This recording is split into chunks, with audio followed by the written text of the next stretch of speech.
Muy buenos días, compañeros y profesora. Muy buenos días, compañeros y profesora. El día de hoy vamos a desarrollar el tema de la evolución y evidencia por John Lennox. El docente a cargo es Sandra Guerrero y presentado por Estefanía Andrade, Emily Meneses, Vanessa Caicedo, Juliana Cifuentes, Danilo Castro y Víctor Javier Rojas. Siguiente.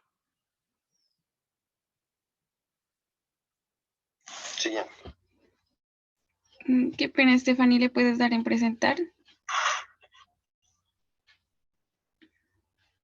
Conferenciante de renombre mundial sobre la relación entre ciencia, filosofía y religión.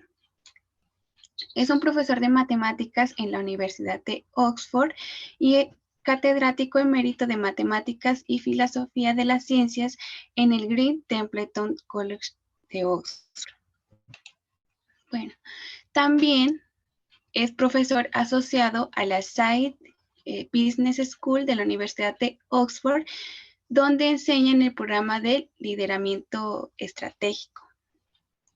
Bueno, además es profesor adjunto a The Wythe Life Hall de la Universidad de Oxford, así como también investigador de la Trinity Forum.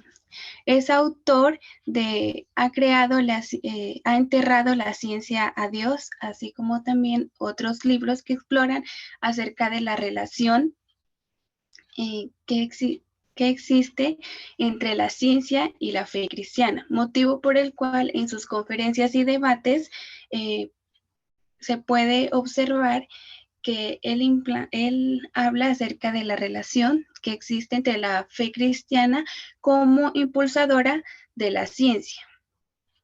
Él ha participado en numerosos debates televisados con pensadores ateos y estos han sido los más destacados del mundo, razón por la cual él ha sido elogiado por su capacidad intelectual y asimismo ha sido ganador de muchos premios consecutivos a nivel mundial. Bueno, siguiente, por favor. Bueno, John Lennox comparte su pensamiento con Francis Bacon al afirmar que poca ciencia aleja muchas veces de Dios y mucha ciencia siempre la conduce a Él, debido a que él le da mucha importancia a la fe para hablar acerca de la ciencia. Bueno, siguiente, por favor.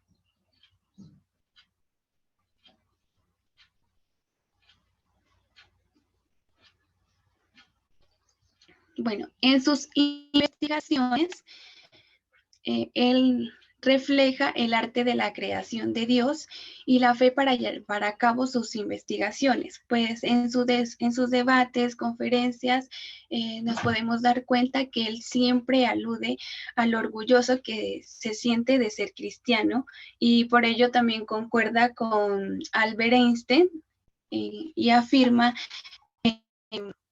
cuanto él más comprende a la ciencia, más cree en Dios por la maravilla de su amplitud, sofisticación e integridad de su creación. Siguiente, por favor.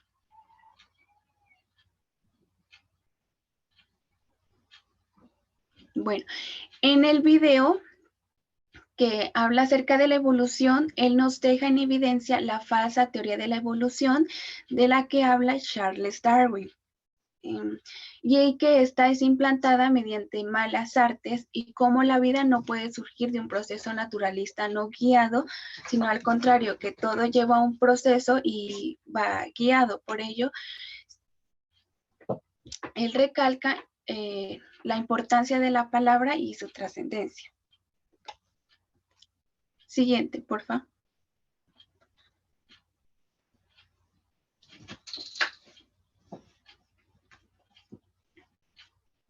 Bueno, en el video hay dos palabras claves y que son la evolución y la inteligencia del ser humano. Con respecto a ello, John Lennox habla acerca de que no hay que caer en la falsa idea de que no puedes ser una persona inteligente y aún así creer en la existencia de Dios, pues el ateísmo es el verdadero engaño.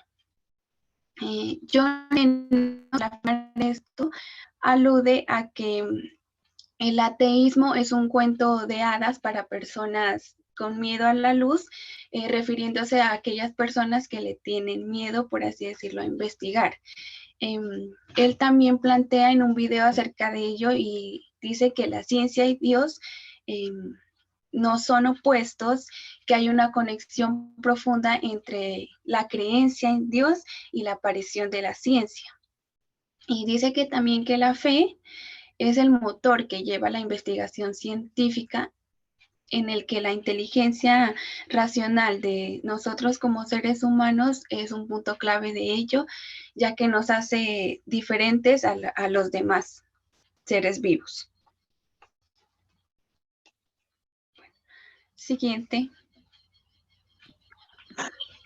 Bueno, compañeros, para explicar un poco sobre este tema, voy a tomar lo que refleja la teoría de Charles Darwin. Dice, la evolución es la explicación y variación de toda la vida, pero John Lennox afirma y dice que esto es falso. La existencia de la vida no se aplica por la evolución biológica. Además, no habla de los límites de la evolución biológica. La existencia de la vida no se explica por el proceso evolutivo en la vida biológica. Supone que la evolución hace muchas cosas, pero lo que no hace es explicar la existencia del replicador mutante de que él depende. Dice, la existencia de la vida no se explica por la evolución biológica natural y mutación. La evolución, en palabras de él, la evolución puede hacer muchas cosas, pero no explica la existencia del sujeto replicador mutante del que depende. Tema que hablaremos posteriormente. Siguiente.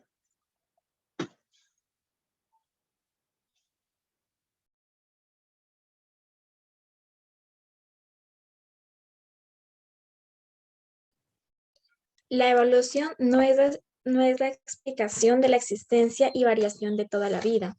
Lennox dice que su fe en Dios está basada en evidencias objetivas que se han construido desde la ciencia, razón e historia. Que sus ideas subjetivas son mínimas, son derivadas de su experiencia. También menciona lo que decía el compañero del darwinismo, explica la evolución y desarrollo de la vida, mas no la existencia de la misma, ya que nosotros no venimos de la evolución, sino que somos producto de la creación de Dios. Entonces queda la incógnita, ¿quién creó a Dios? Lennox dice que a Dios nadie lo creó, que Él es eterno y etéreo. Y una evidencia de esto es que no solo existe lo demostrable, así primero debió existir una inteligencia racional que haya pensado y tenido la concepción de universo. La razón por la que la mente humana puede comprender el universo es que el mismo Dios es el autor de los dos.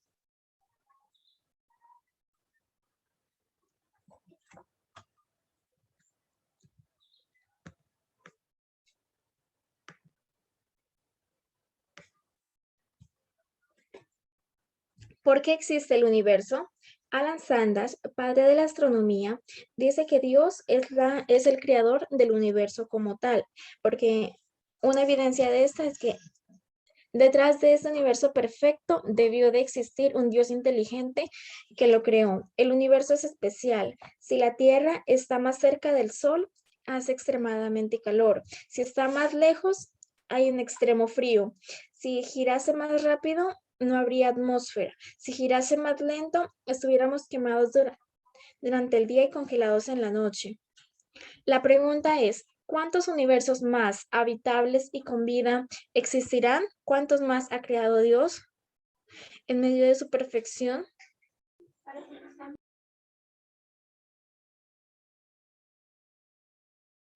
Siguiente.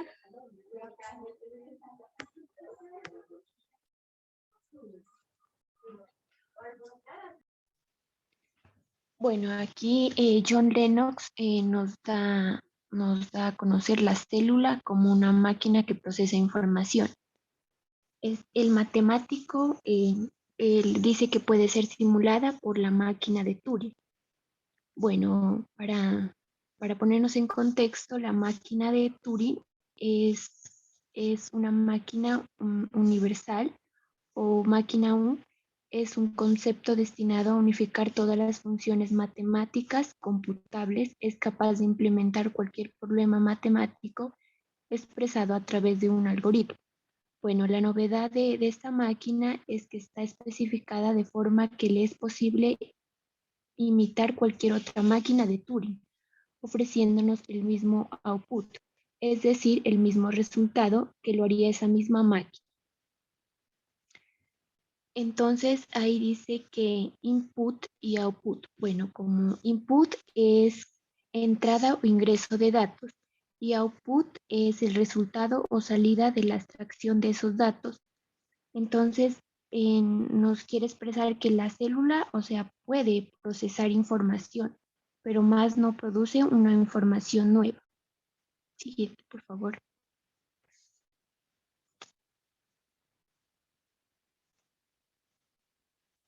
Bueno, aquí en palabras del matemático dice, si basura entra, basura sale. Esto hace referencia a que no existe una evidencia en absoluto de que procesos naturales no guiados produzcan información de ningún tipo. Entonces, como ya lo había dicho anteriormente, la célula, o sea, procesa información, pero más no la produce por sí misma. Siguiente, por favor.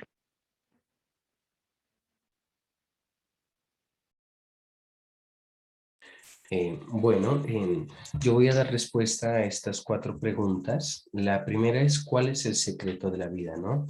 La pregunta de cómo empezó la vida en la Tierra es una de las más difíciles e interesantes que todos nosotros nos podemos plantear.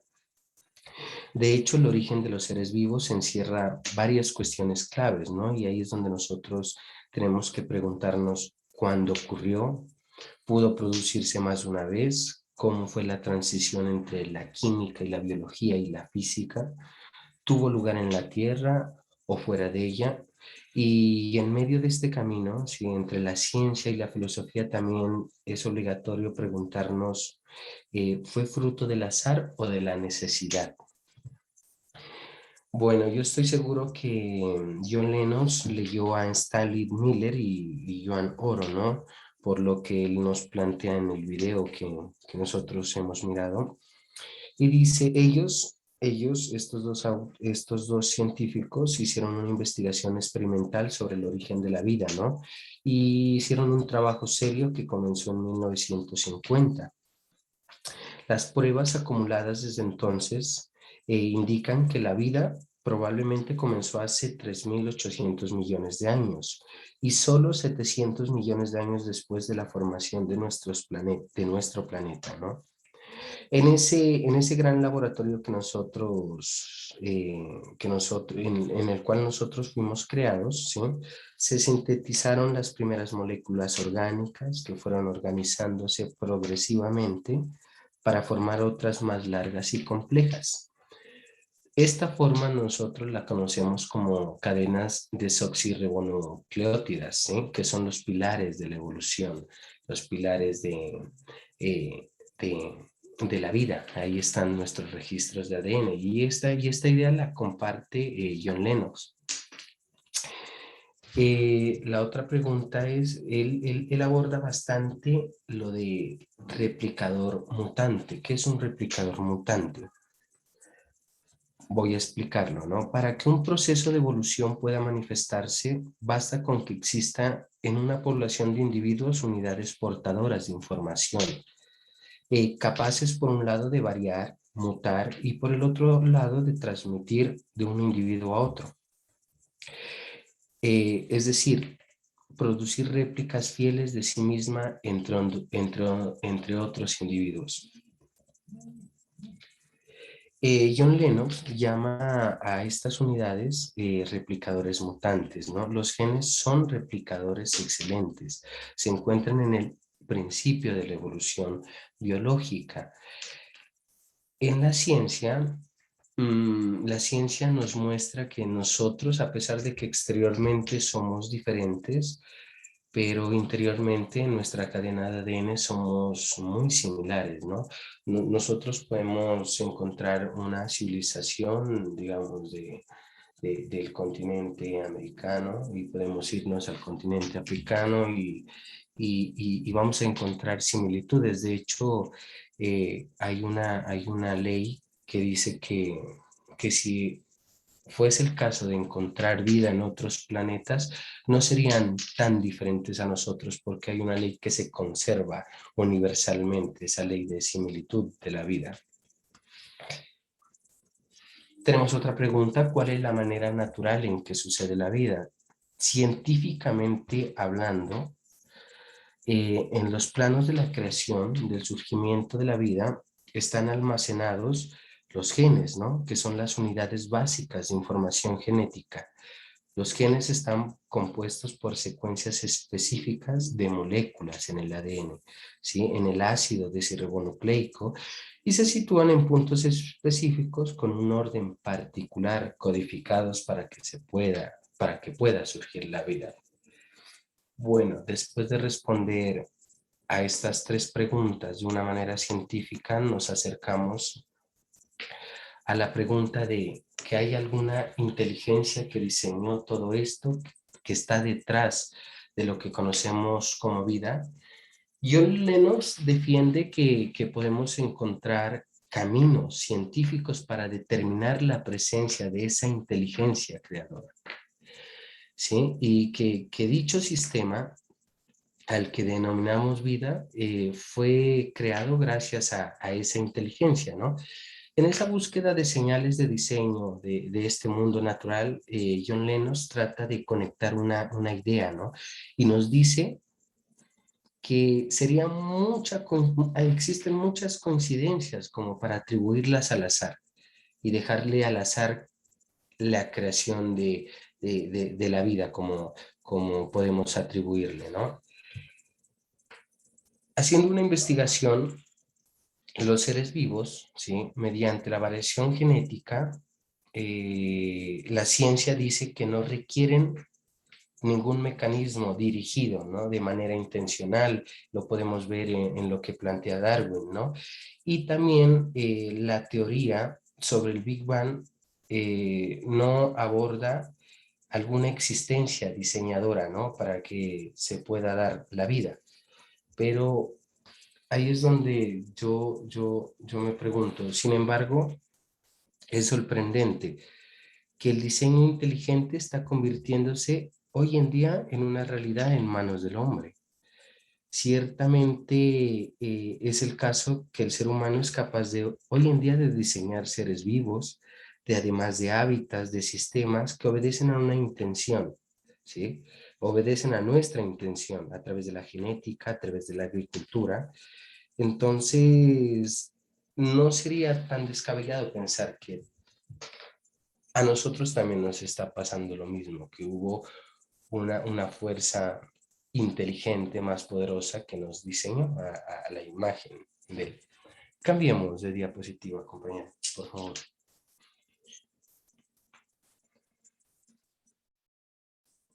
Aquí tenemos un pensamiento de un científico astrofísico que es muy conocido, Carl Sagan. Él no es creyente.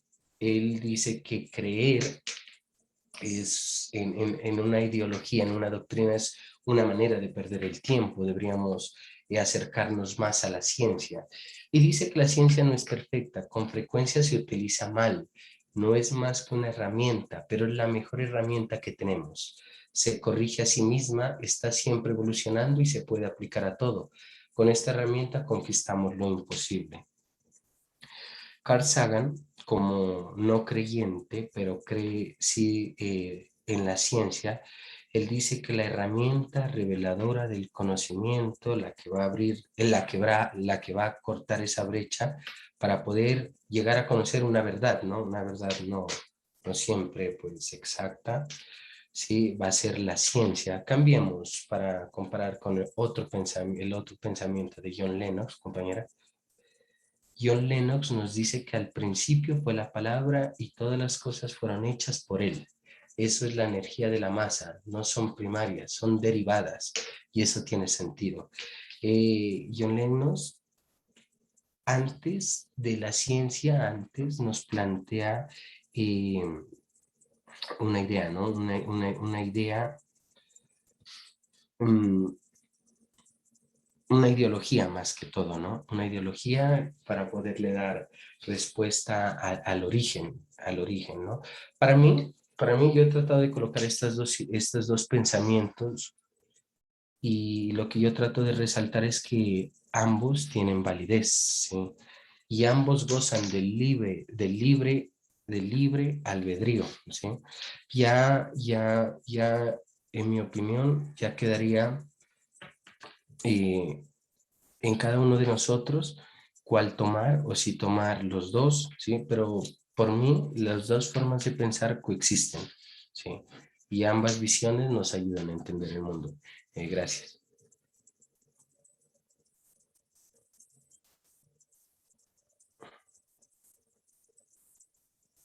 Bueno, ahora remitámonos al libro que el autor menciona en esta charla, que se llama ¿Ha enterrado la ciencia a Dios? Donde básicamente es una versión ampliada de una serie de conferencias que él impartió en Oxford en 2000, titulado Fe, Razón y Ciencia. Y lo que busca es plantear varias visiones acerca de este problema o esta cuestión que nos ha enfrentado a la humanidad desde tiempos inmemoriales.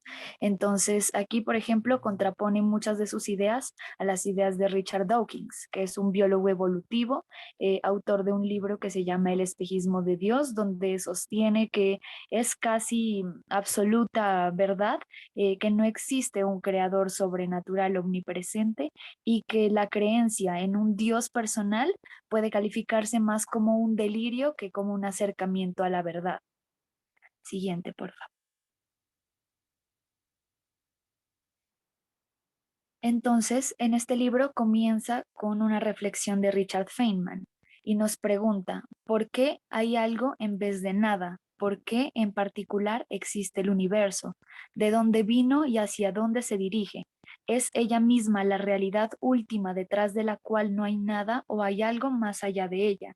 Y nos presenta así la vigencia que tienen estas preguntas. Y dice que a pesar de que gracias a los muchísimos avances de la ciencia que ha tenido, sobre todo en los últimos tiempos, cada vez más exponenciales, que nos han permitido, por ejemplo, ser testigos de lo espectacular del universo en el espacio exterior, pero también nos ha permitido ver imágenes de lo más microscopio, enseñándonos la complejidad del entramado de la naturaleza.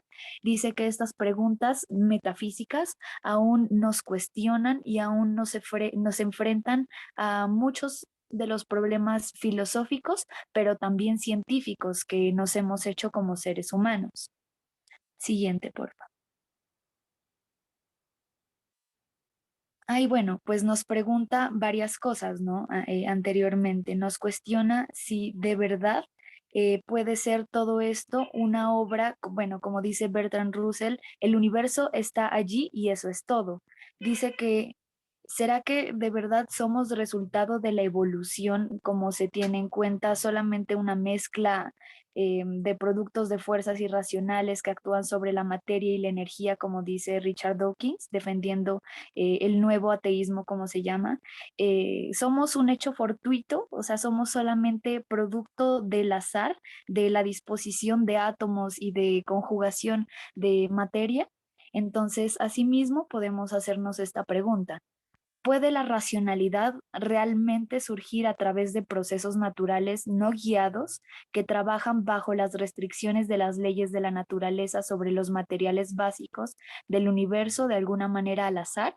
La solución del problema mente-cuerpo es simplemente que la mente racional surgió del cuerpo sin mente por procesos sin dirección indirectos, lo cual nos plantea preguntas incluso de nivel más abstracto, podríamos decirlo, porque al referirnos en la creación de los organismos biológicos como los conocemos, también podemos referirnos y tenemos que remitirnos al surgimiento de la racionalidad del ser humano, cómo ha surgido estos procesos tan complejos en el cerebro, que no hemos podido encontrar, por ejemplo, las bases neuronales de la conciencia. Y de hecho, la psicología, en su afán de conseguir el estatus de ciencia, se ha amputado de su corpus teórico muchísimas preguntas que ahora se consideran filosóficas, tales como el origen de la mente, dónde está la conciencia o de dónde viene la racionalidad. Entonces, hacer estas preguntas ahora en psicología es un delito, porque ya eso no es científico, esto ya no pertenece a la psicología, que antes eran preguntas en la base de este conocimiento, ahora son desechadas porque son anticientíficas, pseudocientíficas, nos remiten a problemas filosóficos que ya no nos interesan supuestamente. Y esto pasa con muchísimas más ciencias. Entonces, por ejemplo, podemos hablar de Freud, que es el padre del psicoanálisis, que bueno, fue criado en una familia judía, pero muy joven en la universidad se volvió ateo y él nos habla de que Dios es una sublimación del Padre. Nos dice que simplemente Dios es una proyección de nuestro deseo de tener un Dios, de tener una figura paterna, de tener un jefe, como le llama. Pero a pesar de que Lennox le confiere el estatus de genialidad a esta forma de pensar, también dice y lo contrapone y lo refleja. Y dice, bueno, esta es una buena idea si Dios no existe. Pero, ¿y si Dios sí existe? Podemos decir, al contrario, que Dios, o bueno, la no existencia de Dios sería la proyección del deseo inconsciente, porque al ver tanto sufrimiento, al ver tanta maldad, al ver todo lo que somos capaces los seres humanos y al ver todo, digamos, toda la ausencia de Dios que hay en este mundo y en esta realidad, nos convendría más creer que no existe Dios. Entonces, digamos que nos contraponemos también a la pregunta psicológica que presenta Dios y también como lo menciona en otra de sus conferencias, y sí, está mucho más probado científicamente en cómo le aporta no la religión, sino más bien la espiritualidad y la fe a la salud mental de las personas. Entonces, bueno, siguiendo con las preguntas que nos hace, nos dice, ¿es realmente cierto que todo en la ciencia apunta hacia el ateísmo? ¿Con qué cosmovisión se sienta más cómodamente? Porque esta es la pregunta fundamental que se hace en el libro. Contrapone ideas del ateísmo contra el teísmo. Entonces, de verdad, o sea, la ciencia y el ateísmo están inherentemente juntos. Entonces, él nos dice que no y nos da muchísimas visiones de por qué. Por ejemplo, nos dice que el hecho de que haya científicos que parecen estar en guerra con Dios no significa eh, exactamente que la guerra sea de la ciencia contra Dios, que más bien las declaraciones que hacen estos científicos no son declaraciones de la ciencia, son declaraciones necesariamente personales, son también expresiones de fe que llama a las expresiones de Richard Dawkins, que es muy defensor del positivismo y de la evidencia. Dice, sus afirmaciones también carecen de evidencia, son también enunciados de fe.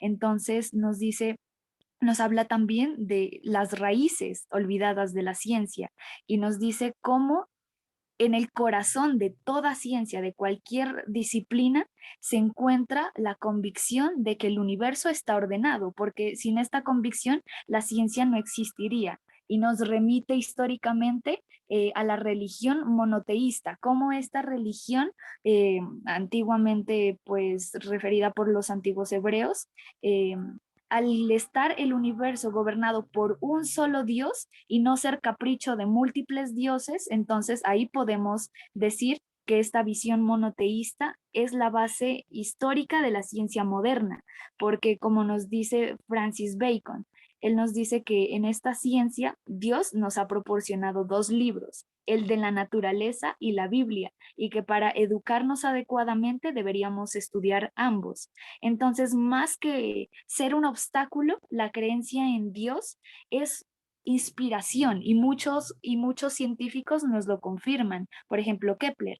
Y por eso dice que la doctrina monoteísta de un único Dios creador es responsable de nuestra convicción y de nuestra creencia en la existencia de un orden del universo, sin el cual no lo habríamos investigado de esta forma, lo cual es inherentemente la historia de la ciencia. Entonces podemos concluir que en vez de estar divorciadas ciencia y fe, más bien están muy juntas, más de lo que quisiéramos creer en esta era del cientificismo.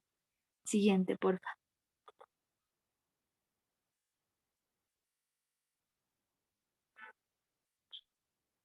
Y para concluir, nos habla sobre el concepto errado que tenemos y que tiene Richard Dawkins de la fe. Entonces, ahí nos menciona que, a ver, no lo alcanzo a leer.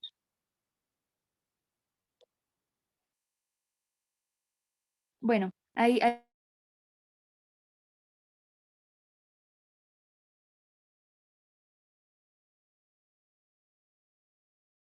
menciona nos menciona también cómo podemos errar en el concepto de la fe, y nos menciona también cómo esta parece ser una cruzada contra el creacionismo, no muy alejada de las cruzadas que se basaron en nombre de Dios para matar y masacrar muchísimas poblaciones. Dice que él mismo como matemático ha sido víctima de muchísimos insultos e improperios de parte de otros científicos por causa de sus creencias, pero él se ha esforzado bastante en mostrar cómo no están separados sus conceptos, que no se puede ser solo matemático o solo cristiano, sino que se puede llevar muy bien los dos. Y dice respecto a un juicio que se llama el juicio Kitzmiller, que se llevó a cabo en Estados Unidos hace unos años, donde varios padres de familia se opusieron a que en la educación científica de sus hijos se les hablara del diseño inteligente,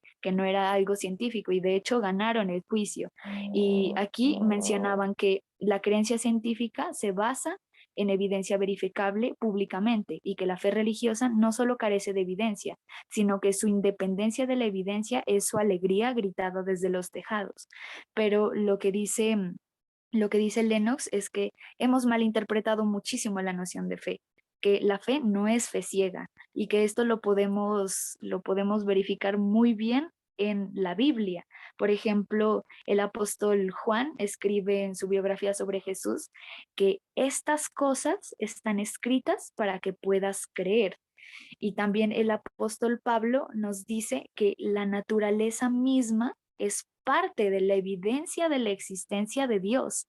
Entonces podemos ver cómo vamos acercando. El observar la naturaleza es observar la ciencia, y asimismo es observar evidencia de Dios. Entonces tenemos que cambiar un poco nuestros conceptos de evidencia y más bien articular todas nuestras creencias. Entonces, en conclusión, lo que nos hace reflexionar Lennox es que hemos separado estas dos importantes reflexiones humanas en un afán de evidencia, en un afán de verdad, pero que tenemos que redirigirnos y repensarnos, repensar el sentido de la vida, repensar la naturaleza, repensar la mente, repensar la materia y la organización de todo, y que todo esto nos conduce inevitablemente a una inteligencia, a un diseño inteligente de todo esto, porque conforme más nos acercamos a ver cómo la naturaleza está diseñada y cómo el todo está diseñado, vemos lo increíble y asombroso que es, y cada vez nos alejamos más de la creencia de que fue un hecho fortuito y que fue simplemente azar.